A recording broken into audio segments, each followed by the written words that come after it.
The day of my parents' reading dawned bright and cold, sunlight streaming through the mahogany-paneled windows of Wilson and Associates Law Office. I sat quietly in the corner, watching my brother Marcus strut around the room in his tailored suit, already acting like he owned everything in sight.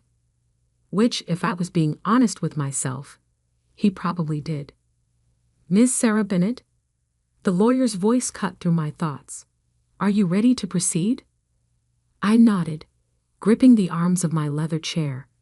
At 32, I was about to find out what my parents really thought of me, though I already had a pretty good idea. The constant comparisons to Marcus throughout our lives had made that painfully clear. Mr. Wilson adjusted his wire-rimmed glasses and began reading. "To our son Marcus, for his unfailing dedication to the family business and maintaining the Bennett legacy." He went on to list assets that made my head spin. The family estate in Vermont, our summer house in the Hamptons, controlling shares in Bennett Industries, and a portfolio worth millions. Marcus's smirk grew with each item. Then came my part. "To our daughter Sarah." Mr. Wilson paused, shuffling his papers. "We leave the painting Autumn Twilight, currently hanging in the study of our main residence." The room fell silent. Marcus didn't even try to hide his laughter. "A painting?" I managed to ask, my voice barely above a whisper. "Just a painting?" "It was your mother's favorite," Mr. Wilson offered weakly, clearly uncomfortable with the disparity. Marcus walked over and placed a hand on my shoulder, his grip just tight enough to hurt. "Don't worry, sis. I'll make sure you get a good job in the company. Maybe in the mailroom?" I shrugged off his hand and stood up. The Bennett family fortune, built over 3 generations, now belonged entirely to my brother. All I had was a single painting that my mother had bought at some small gallery years ago. I'd always thought it was pretty, a forest scene at dusk, with strange geometric shapes hidden among the trees, but it wasn't exactly a fair inheritance. "Is that all?" I asked Mr. Wilson. He nodded sympathetically. "The painting must be collected within 7 days." I left without another word, ignoring Marcus's calls behind me. The drive to my parents' house, now Marcus's house, felt surreal. The guards at the gate gave me suspicious looks, but let me through when I explained about the painting. Inside, the housekeeper Margaret met me with tears in her eyes. "Oh, Miss Sarah," she whispered, hugging me tight. "It's not right, what they did to you." I hugged her back, fighting my own tears. Margaret had been more like a mother to me than my own mother sometimes. She helped me take down the painting from the study wall, carefully wrapping it in a blanket. "Your mother used to stare at this for hours," Margaret said softly, "especially in the last few months. Sometimes she'd mutter about numbers and patterns. We thought the illness was making her confused." I looked at the painting more closely. In the fading light of the study, the geometric shapes seemed to shift and change, creating patterns I'd never noticed before. "Numbers?" Margaret nodded. She traced the shapes with her fingers, over and over. Mr. Bennett would get so angry about it. That night, in my small apartment across town, I hung the painting on my living room wall. It was beautiful in its own way. The forest scene was painted with incredible detail, each leaf and branch precisely rendered. But those geometric shapes, they didn't quite fit with the natural elements. They seemed almost deliberate, like they were trying to tell me something. I poured myself a glass of wine and sat on my couch, staring at the painting. My mother's final gift to me. Was it really just a cruel joke, a final reminder that I'd never measure up to Marcus, or was there something more? My phone buzzed. Marcus calling again. I ignored it, like I had his last 5 calls. He probably wanted to gloat more, or maybe offer me that mailroom position. Instead, I opened my laptop and started researching the painting. Autumn Twilight, by an artist named James Morrison. No major exhibitions, no auction records, barely any online presence at all. The gallery where my mother bought it had closed years ago. It was like the painting had appeared out of nowhere. A text from Marcus popped up. "Don't be bitter, sis. Come work for me. It's what Mom and Dad would have wanted." I snorted. What my parents had wanted was for me to be more like Marcus, to care about profit margins and shareholders instead of pursuing my passion for art history and restoration. I'd disappointed them by choosing my own path, and now they'd made their feelings crystal clear. But something about the painting kept drawing my attention. Those shapes, they reminded me of something I'd studied in my art restoration courses. Steganography, the practice of hiding messages in plain sight. I got up and examined the painting more closely. The geometric shapes were subtly different colors than the rest of the scene, barely noticeable, unless you were looking for it. And they seemed to form a pattern. A knock at my door made me jump. It was past midnight. Who would be visiting at this hour? Through the peephole, I saw Marcus standing there, his usually perfect hair disheveled. "Sarah," he called out. "Open up. We need to talk about the painting." I stayed silent, watching him through the peephole. He'd never shown any interest in art before. Why was he here now, in the middle of the night, asking about a supposedly worthless painting? "Sarah, please." His voice took on an edge of desperation I'd never heard before. "Mom left instructions about the painting. You need to give it back." Instructions? My heart started pounding. Maybe I wasn't crazy. Maybe there really was something hidden in those geometric shapes. "Go away, Marcus," I called through the door. "The painting is mine. It's all I got, remember?" "You don't understand," he hissed. "That painting, it's not what you think. Give it to me now, and I'll give you $5 million. $5 million? For a painting he'd laughed about just hours ago? I backed away from the door, my mind racing. Marcus was many things, but he wasn't stupid with money. If he was offering that much, the painting must be worth far more. I heard him fumbling with something. Keys? Did he still have a copy of my spare key from when I'd been sick last year? I quickly grabbed the painting off the wall and ran to my bedroom, locking the door behind me just as I heard my front door open. "Sarah." Marcus's voice echoed through my apartment. "Where are you? Where's the painting?" I held the painting close, my hands shaking. In the dim light of my bedroom, those geometric shapes seemed to glow faintly. And then I saw it, a pattern I'd missed before. The shapes weren't random at all. They formed numbers, hidden so cleverly in the forest scene that you'd never notice unless you knew exactly what to look for. "Sarah." Marcus was getting closer. "Think about what you're doing. That painting is worth more than you can imagine." I turned the painting over, inspecting the back. The original canvas was professionally mounted, but something about the framing felt off. A slight gap that shouldn't be there. My bedroom door handle jiggled. "Sarah, open this door right now." With trembling fingers, I'd pried at the gap in the frame. A small piece of paper fluttered out, covered in my mother's elegant handwriting. As I read the first line, my breath caught in my throat. "My dearest Sarah, if you're reading this, you've discovered what I always knew you would. You see patterns others miss. You question what others accept. And now, my darling girl, you're about to understand why your father and brother have always been so afraid of you." The pounding on my bedroom door grew louder, but I barely heard it. I was too busy reading my mother's letter my hands shaking as each word revealed a truth that would change everything. The numbers in the painting weren't just random shapes.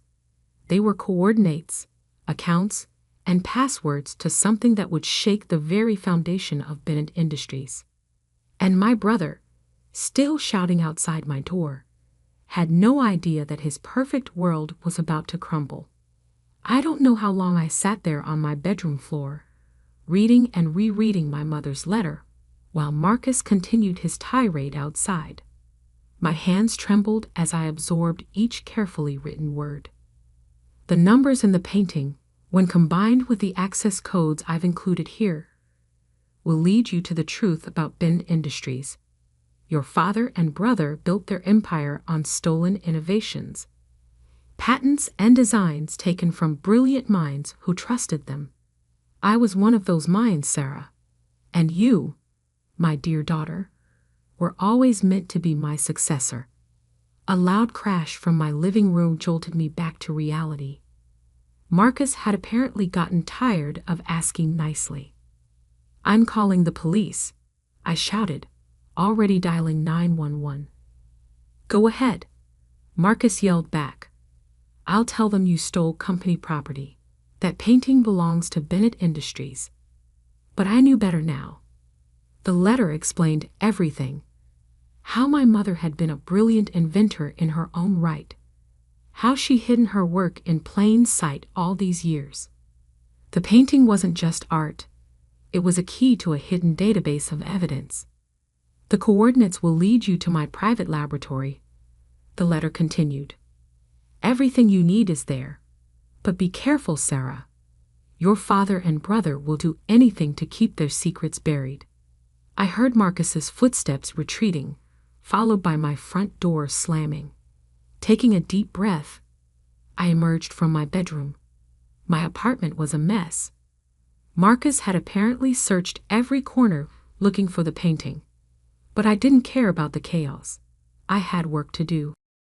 First, I photographed every inch of the painting, capturing the geometric shapes from every angle. Then I carefully copied down the coordinates from my mother's letter. According to her instructions, I needed to overlay the shapes in a specific sequence to reveal the full set of access codes. My phone buzzed again, this time with a text from Margaret, our old housekeeper. "Miss Sarah, men are at the house removing all your mother's things. They're looking for something in her study. Please be careful." They were destroying evidence. I had to move fast. The coordinates led to a location in the Berkshires, about 3 hours from the city. My mother had written that she purchased the property under her maiden name, keeping it hidden from my father and brother. "The lab is underground," her letter explained. "The entrance looks like an old storm cellar, but it's equipped with state-of-the-art security. Use the first sequence of numbers from the painting to gain access." I packed quickly, laptop, the painting carefully wrapped in blankets, some clothes, and my mother's letter. As I headed to my car, I noticed a black SUV parked across the street, its engine running. Marcus wasn't done yet. The drive to the Berkshires was tense. The SUV followed me for the first hour, keeping a consistent distance. I took every detour and back road I could think of, finally losing them somewhere near the Massachusetts border. By the time I reached the coordinates, it was nearly dawn.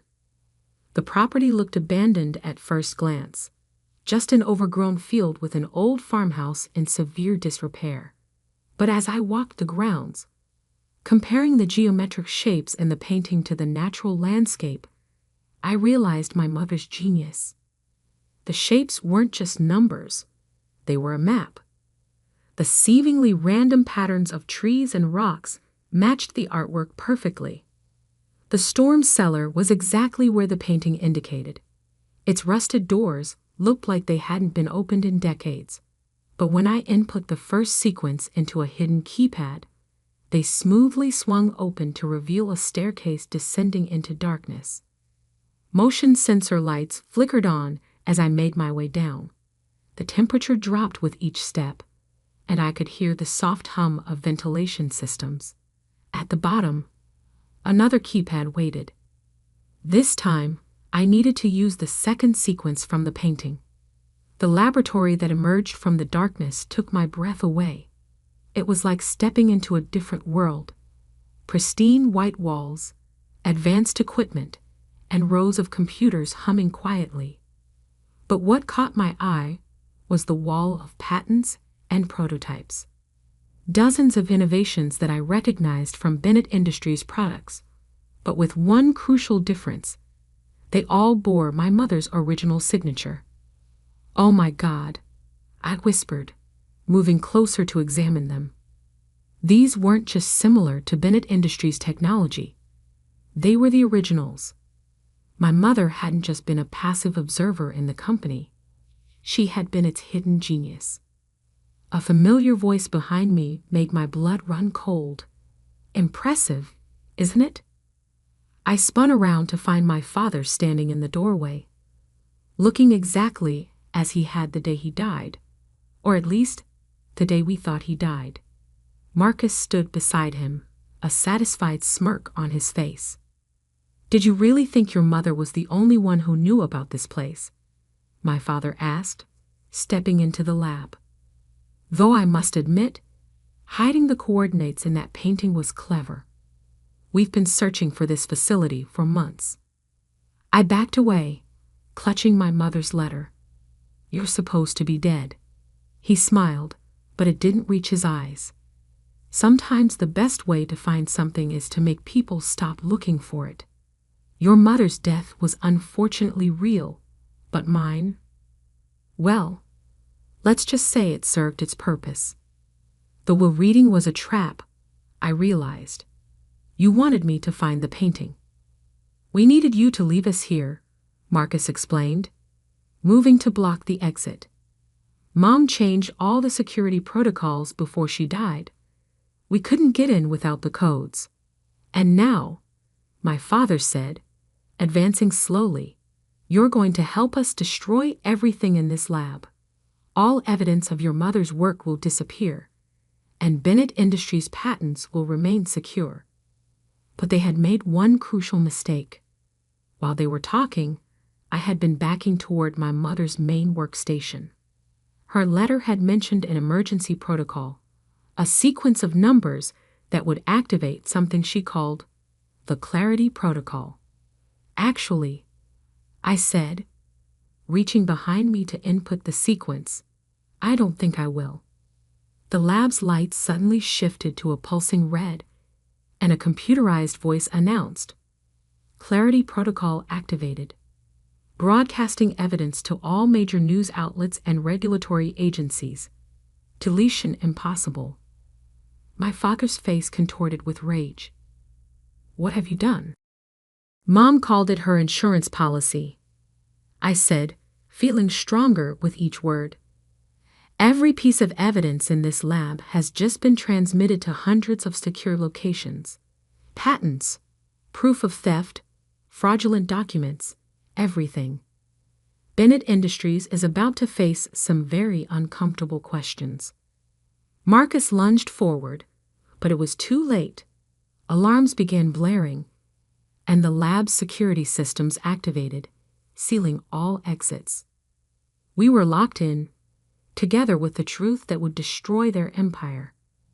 "She knew," I continued, watching their faces pale. "She knew you would try to bury her contributions, just like you buried her innovations. So she made sure the truth would come out, one way or another." Through the lab's small windows, I could see police lights approaching. Someone, probably the lab's security system, had alerted local authorities. My father and Marcus exchanged panicked looks as the sound of sirens grew closer. The painting that had started everything still sat wrapped in blankets by the door. Those seemingly worthless geometric shapes had led me exactly where I needed to go. My mother's final gift wasn't just a painting, it was justice. And as I watched my father and brother realize their perfect world was crumbling, I smiled, knowing this was just the beginning. The real story of Bennett Industries was about to be told, and this time, no one would be able to hide the truth. The next 48 hours passed in a blur of police statements, news reports, and corporate chaos. I watched from my hotel room as Bennett Industries' stock plummeted. Years of carefully constructed lies unraveling in real time. Bennett Industries CEO found alive, arrested for fraud. The headlines screamed. Corporate giant built on stolen patents. Mother's revenge. The hidden genius behind Bennett Tech. My phone hadn't stopped ringing since the story broke. Journalists, lawyers, former employees, everyone wanted to hear my side of the story. But I was only interested in one call. Margaret, our former housekeeper, who had more revelations to share. Your mother knew this day would come, she told me, her voice heavy with emotion. That's why she made me promise to give you this after the truth came out. An hour later, I sat in Margaret's small living room, holding another letter from my mother. This one was different, not instructions or coordinates, but a story. Her story. My dearest Sarah, it began. Now that you know the truth about Bennett Industries, it's time you understood your own history. You were never less than your brother. You were always meant for something more. As I read, the pieces of my life slowly shifted into focus. My mother hadn't been just another victim of my father's schemes. She had been playing a long game, preparing me for this moment from the very beginning. Those art history classes I'd taken, they weren't a waste of time as my father had claimed. They had trained my eye to spot patterns, to understand hidden meanings in plain sight. My work in restoration had taught me patience, precision, and the ability to reconstruct truth from fragments. Every time your father pushed you away from the business, my mother wrote, every time he favored Marcus, he was unknowingly helping to prepare you for this moment. You learned to think differently, to see what others missed. While Marcus was learning to maintain the lies, you were learning to expose them. A knock at Margaret's door interrupted my reading.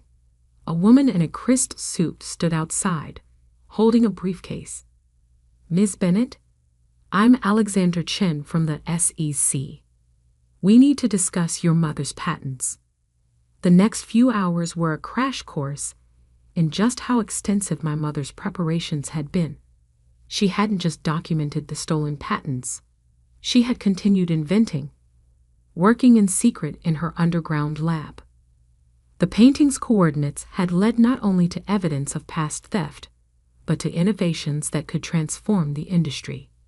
Your mother filed these patents under a trust, Alexandra explained, spreading documents across Margaret's coffee table, a trust that names you as the sole beneficiary. My hands trembled as I looked at the paperwork. Dozens of patents, all legally protected, all now belonging to me. Not just the old innovations my father had stolen, but new ones, years ahead of current technology. Bennett Industries doesn't just owe you restitution for the stolen patents, Alexandra continued. They've built their entire infrastructure around your mother's technology. They can't operate without it. So what does that mean? I asked, though I was beginning to understand. It means, Ms. Bennett, that you now effectively control the company that cast you aside. While my father and Marcus sat in jail awaiting trial, I walked into Bennett Industries headquarters the next morning not as the forgotten daughter, but as its new owner. The board of directors, desperate to save the company from complete collapse, had no choice but to accept my terms. Standing in my father's former office, I found another surprise, a wall safe hidden behind the painting that had once hung there. The combination? The final sequence of numbers from my mother's painting. Inside was a personal diary detailing every innovation he had stolen, every inventor he had betrayed. But more importantly, it contained a list of names. People like my mother who had been cheated out of their rightful recognition. 1 month later, I stood on a stage at a hastily convened press conference announcing the company's new direction. Bennett Industries was built on stolen dreams, I told the assembled crowd. Today we begin making things right. We're establishing a foundation to compensate every inventor who was wronged by the previous management. But more than that, we're transforming the company into what it should have been all along, an incubator for innovation, where brilliant minds are celebrated, not exploited. The painting that started it all now hangs in my new office. A reminder that sometimes the most valuable things are hidden in plain sight. The geometric shapes that once concealed my mother's secret now represent something else. The pattern of a better future, one built on truth instead of lies. Marcus wrote to me from prison, alternating between threats and pleas for help. I sent back a single photograph. The painting, now hanging exactly where our father's portrait used to be. He would understand the message. His world of deception was over.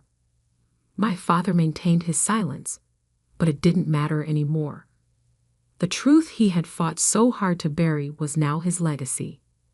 The great John Bennett would be remembered not as a visionary businessman, but as a thief who stole his own wife's genius.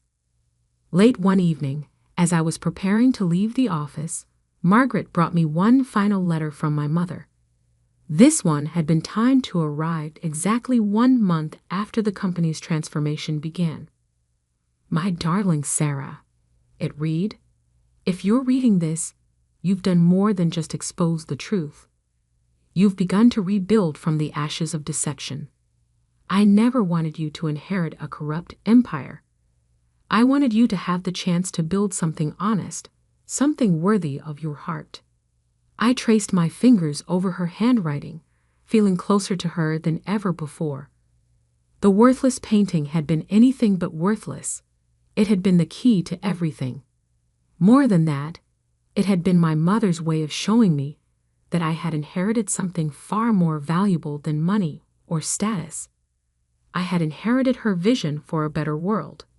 2 years later, Bennett Industries, now renamed Aurora Innovations, is unrecognizable from what it once was.